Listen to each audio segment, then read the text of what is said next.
Hello বন্ধুরা, আশা করি তোমরা সবাই খুব ভালো আছো। সো আজকে আমি আর তোমাদের আকৃতি চললাম হচ্ছে একটা জায়গায়, সেটা হলো আমরা যাচ্ছি দিল্লি। কিন্তু অ্যাকচুয়ালি দিল্লি আমাদের প্রপার ডেস্টিনেশন না, ওইখান থেকে আমরা যাব হচ্ছে আম্বালা। তো কলকাতার থেকে দিল্লি আমি ফার্স্ট টাইম ইস্যুকে নিয়ে একা ট্রেনে যাচ্ছি, তো সেই এক্সপিরিয়েন্সটাই তোমাদের সাথে আমি শেয়ার করতে চলেছি। সো B1-এর 56 নাম্বারের ছিল হচ্ছে আমাদের সিট, আর আমরা এখানে চলে এসেছি। আর আমাদের বাই লাক যে আমাদের জায়গাটায় 3টে ফ্যামিলি কিন্তু বাঙালি ছিল।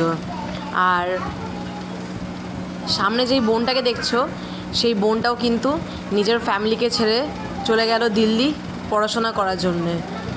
তো যাই হোক, তোমাদের গোটা রাস্তার এক্সপিরিয়েন্সটা কিন্তু আমি তোমাদের সাথে শেয়ার করব।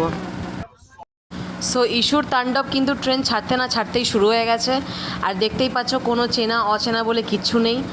কিন্তু কি বলবো, যে আমার সাথে যারা ছিল তারা সত্যিই খুব ভালো ছিল, খুবই অ্যাডজাস্ট করেছে আর খুবই হেল্প করেছে আমার বাচ্চাটাকে সামলানোর জন্যে।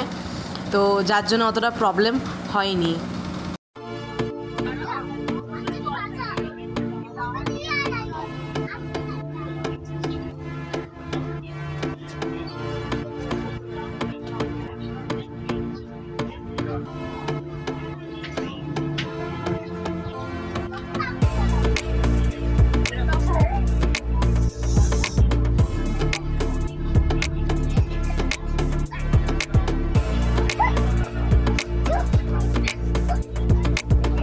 সো ট্রেনে যেতে যেতে যেটা আমার কাজ, আমি অ্যাকচুয়ালি রিলস বানাচ্ছিলাম।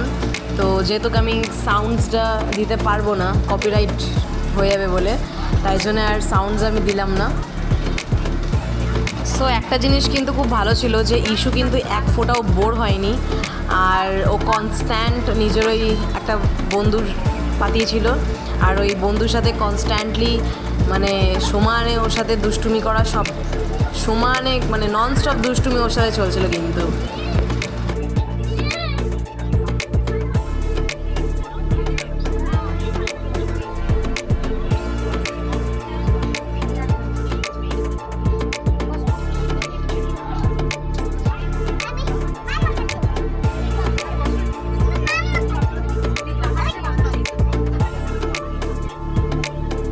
তোমাদেরকে বলি, যারা তোমরা জানো না, আজকাল রাজধানীর ভেতরে কিন্তু সেল করে, যারা রাজধানীতে আমাদেরকে সার্ভিস দেয় তারাই সেল করে।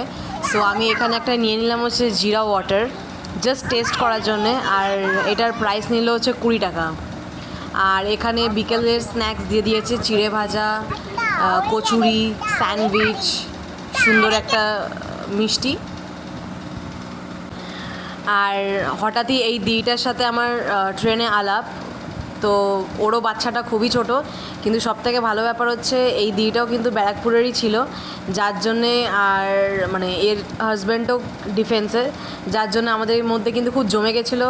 আর দিদিটা সত্যি মানে এত ভালো যে যেহেতু আমি একা যাচ্ছিলাম বলে সমানে কিন্তু আমার কাছে এসে এসে দেখা করা, কথা বলা সমানে কিন্তু বলছিল। আর কথা সূত্রে জানতে পারলাম যে দিদি নিজের হাজব্যান্ডের সাথে যাচ্ছিল হচ্ছে গুজরাটে, তো ওইখানেই শিফট হওয়ার জন্য যাচ্ছিল।